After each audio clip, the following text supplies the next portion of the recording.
Assalamualaikum warahmatullahi wabarakatuh. Bismillahirrahmanirrahim. Ashhadu an la ilaha illallah wa ashhadu anna Muhammadar Rasulullah. Allahumma salli ala Sayyidina Muhammad wa ala ali Sayyidina Muhammad. Rabbi israh li sadri wa yassir li amri wahlul 'uqdatam min lisani yafqahu qawli. Amin. Bismillahirrahmanirrahim. Salam hormatku, salam ta'zimku selalu buat para sahabat-sahabatku tercinta, baik yang ada di dalam ataupun yang ada di luar negeri. Semoga kita semua senantiasa selalu di dalam lindungan Allah Subhanahu wa ta'ala. Amin ya rabbal alamin. Alhamdulillahi rabbil alamin.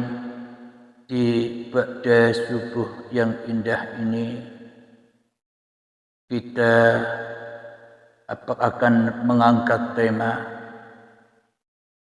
demi untuk menandai, demi untuk menimbang, demi untuk mengetahui hasil di dalam dada kita selama Anda mengikuti paparan demi paparan uripe Allah, agar kita tahu bahwa kita sudah memahami atau belum memahami.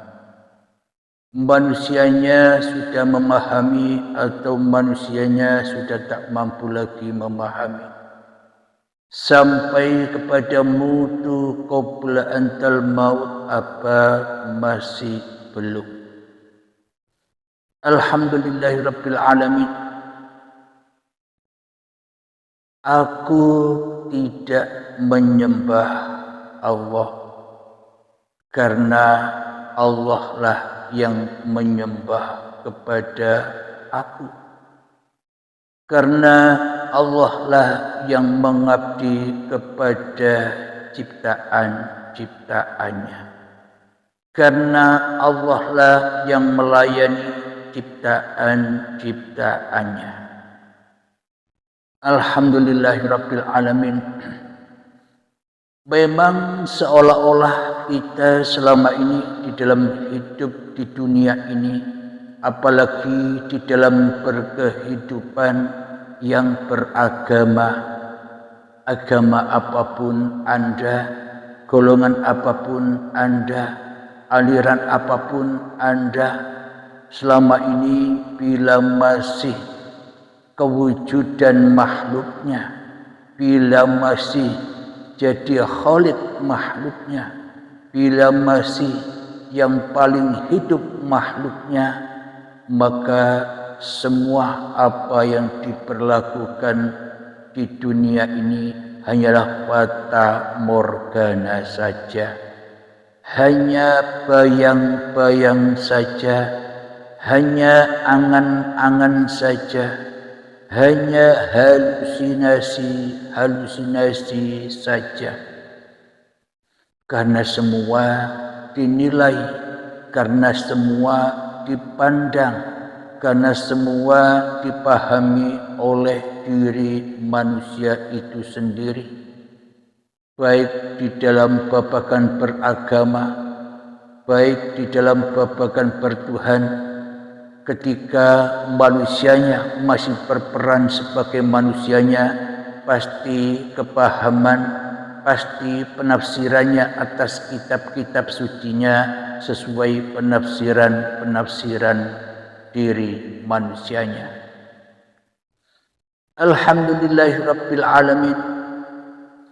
Bila kita beragama dan bertuhan, bila kita menyatakan di dalam hati kita ada Tuhan yang menciptakan kita, dan bila kita menyatakan di dalam diri kita, kita ini hanyalah makhluk belaka, maka nyatalah Sang Kholik itu bila manusianya sudah benar-benar kembali menyelam ke dasar samudra, bertemu dengan kematian manusianya, bertemu dengan mutu qabla antal mautnya manusianya, dan kematian diri manusia itulah kenyataannya permata atau intan berlian yang termahal yang dulu pernah hilang.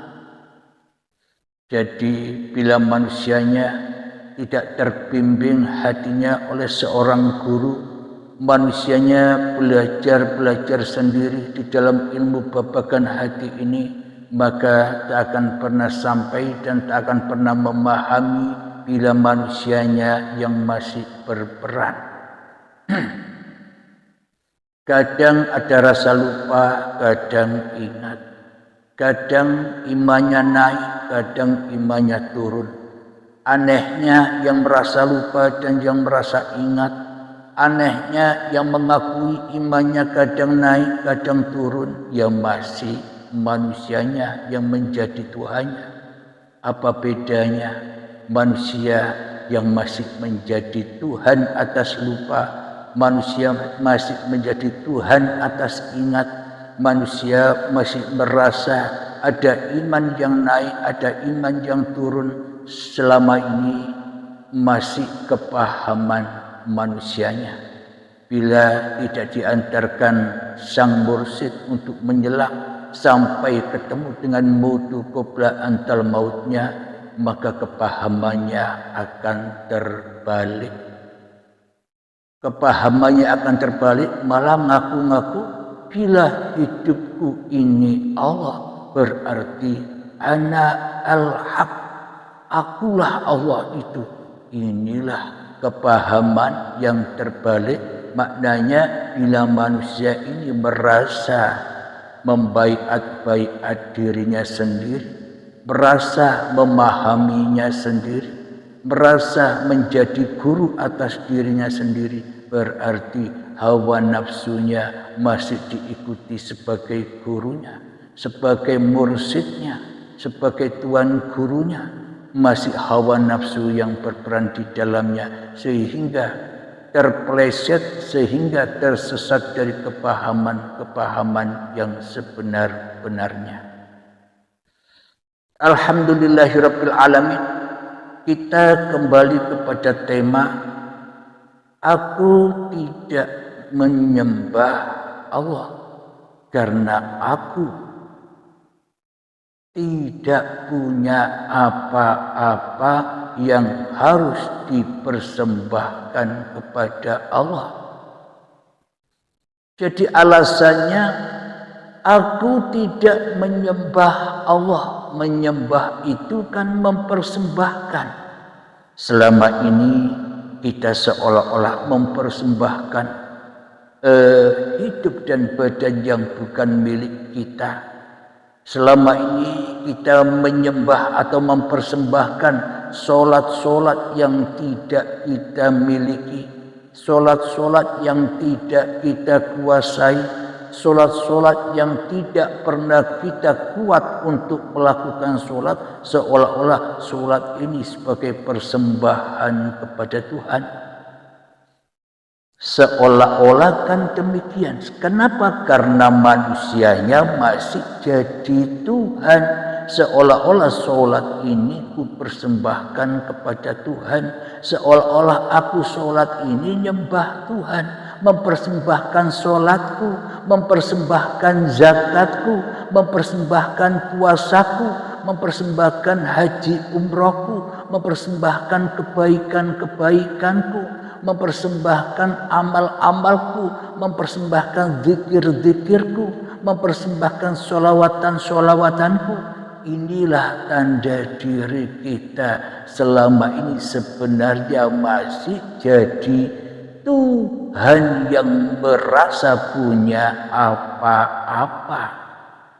Maka lantaslah persembahannya, maka lantaslah persahadatannya, maka pantaslah semua itu akan tersesat. Tersesat diakui, tersesat dimakan-makan sendiri.